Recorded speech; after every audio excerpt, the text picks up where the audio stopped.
Jakarta 1980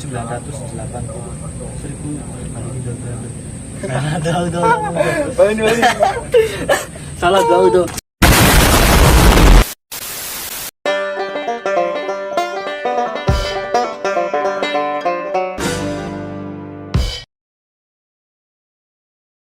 Ya, assalamualaikum warahmatullahi wabarakatuh.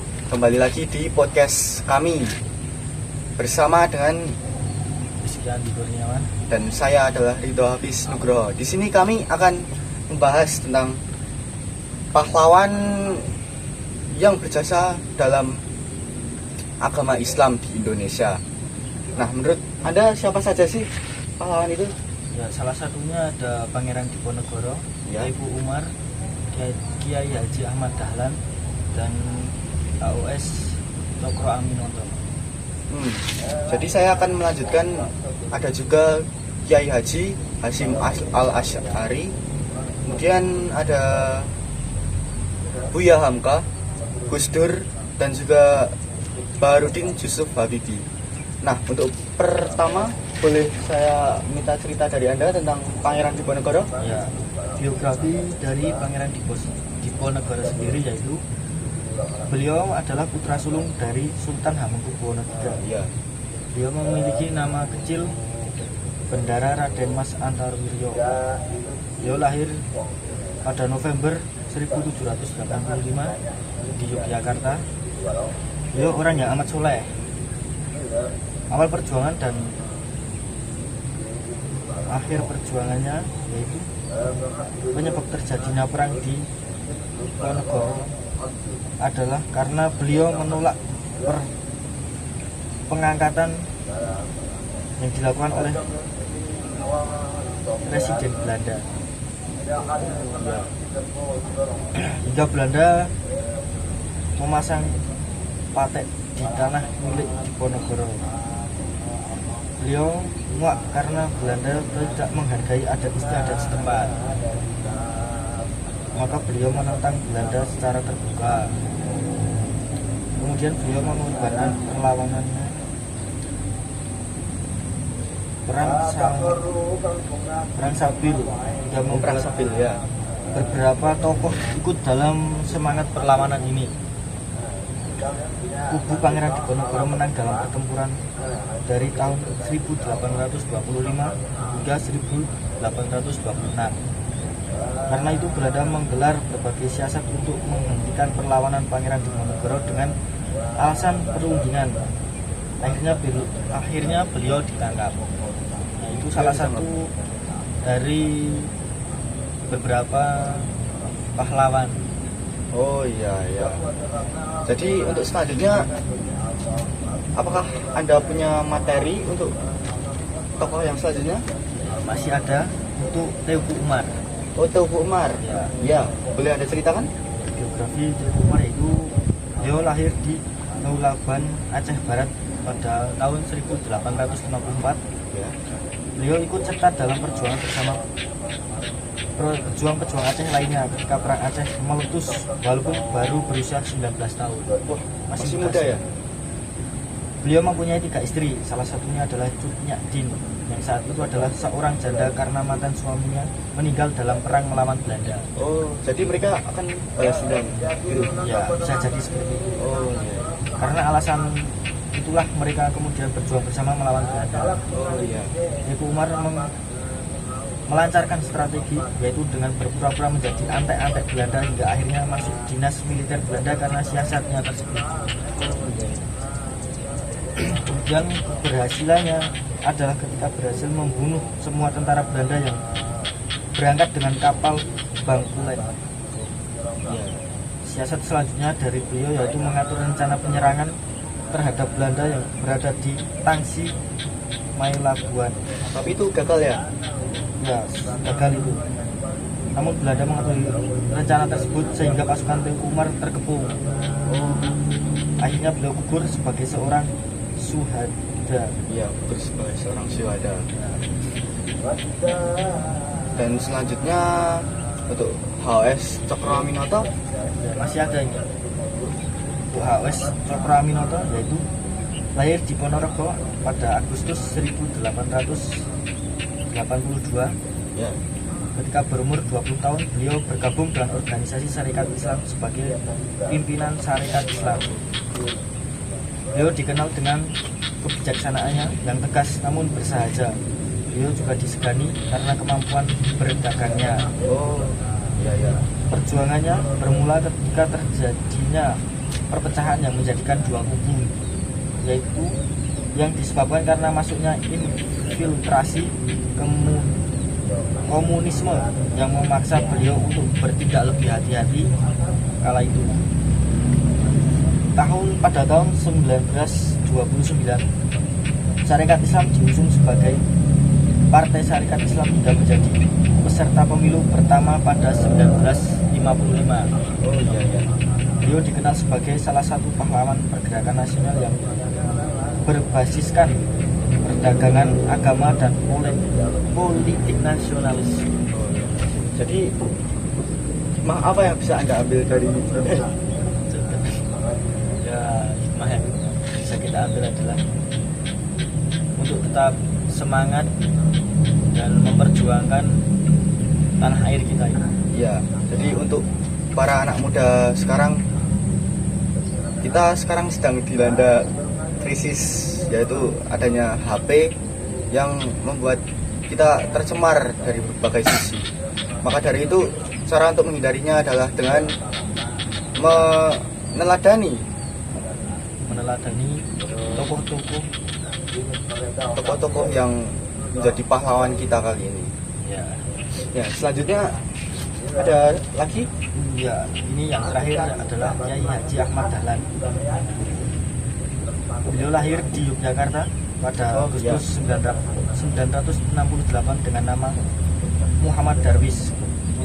Yes. Ya, ternyata beliau juga memiliki hubungan keturunan dengan Maulana Malik Ibrahim atau Sunan Gresik. Oh, iya.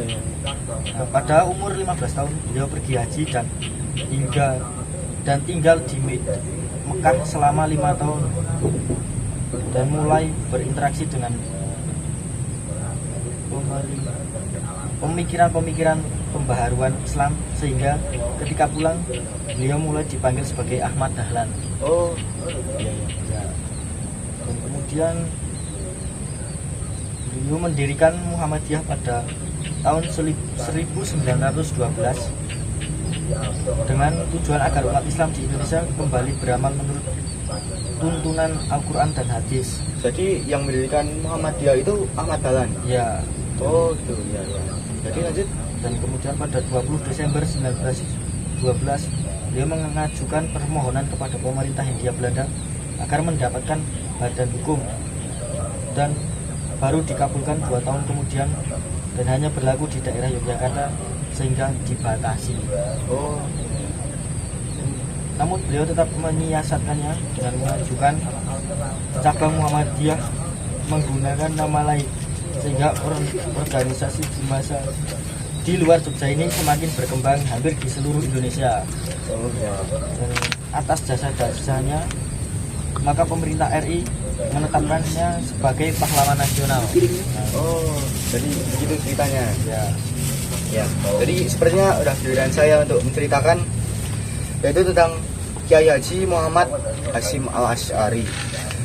Beliau adalah seorang tokoh yang lahir di Jatim, tepatnya ada di Jombang, pada Februari 1871. Beliau adalah pendiri Nahdlatul Ulama atau NU, yaitu adalah organisasi Islam yang terbesar di Indonesia saat ini. Di kalangan ulama pesantren, beliau dijuluki sebagai Hadratus Syekh atau Yang Maha Guru. Beliau belajar dasar-dasar agama oleh kakek dan ayahnya. Kemudian masa remajanya dia pergi ke Mekah untuk melanjutkan belajar tentang agama Islam. Selama berapa tahun? Kurang lebih ya 5 tahunan dah. Kemudian ketika beliau pulang ke Indonesia, beliau mendirikan pesantren Tebu Ireng yang ada di Jawa Timur, dan juga mendirikan Nahdlatul Ulama itu. Pesantren Tebu Ireng itu yang mendirikan adalah Iya benar.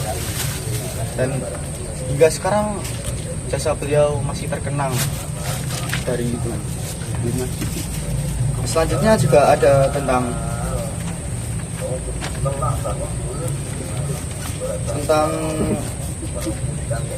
bahwa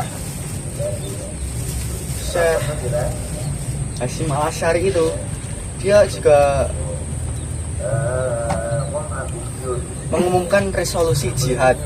Nah, resolusi jihad itu isinya adalah intinya tentang permohonan kepada pemerintah Republik Indonesia supaya menentukan sikap yang nyata terhadap usaha yang membahayakan kemerdekaan Indonesia, dan supaya melanjutkan perjuangan untuk menegakkan rakyat Indonesia. Jadi seperti itu ceritanya. masih ada tokoh yang lain. Ya ada. Tokoh kedua adalah Buya Hamka.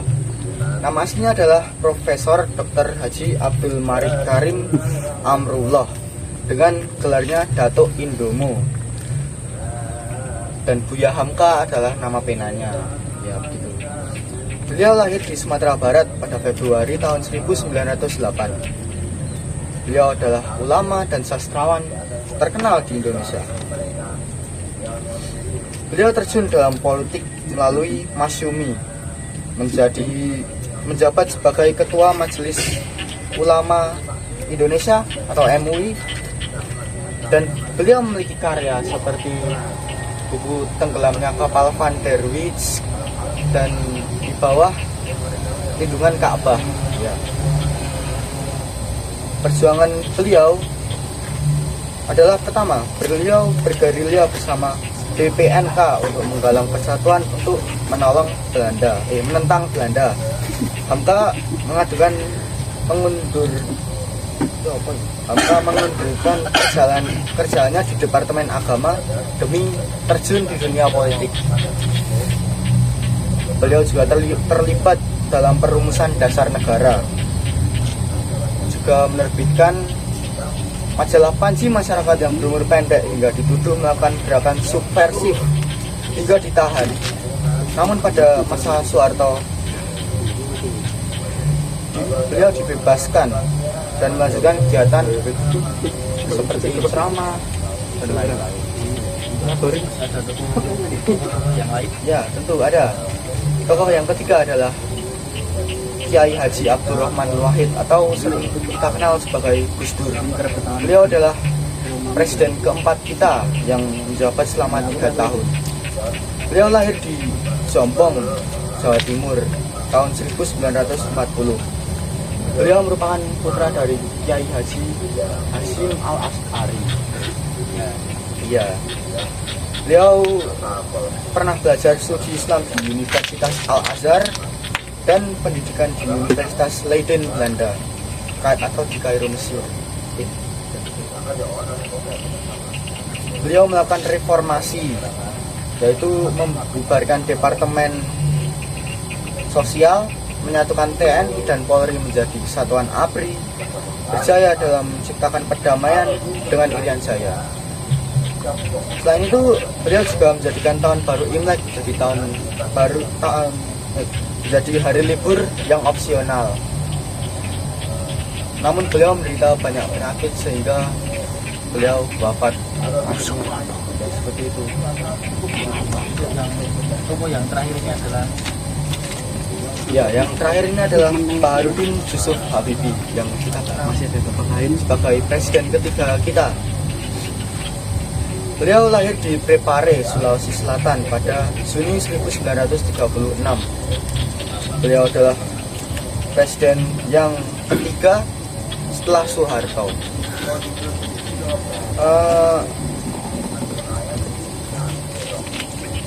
Dari sekian banyaknya presiden, beliau merupakan satu-satunya presiden yang berasal dari Sulawesi. Beliau riwayat pendidikannya adalah dia pernah belajar di Jerman dalam teknik pesawat dan lain-lain, dan mendapatkan gelar seperti cum laude, dan berbagai gelar lainnya. Selain itu, beliau merupakan tokoh yang sangat pintar. Ya. Ya, sekiranya itu saja yang dapat kami sampaikan. Semoga bisa menginspirasi kalian ya. Ya, kami akhiri. Assalamualaikum warahmatullahi wabarakatuh. Assalamualaikum warahmatullahi wabarakatuh. Waalaikumsalam warahmatullahi wabarakatuh.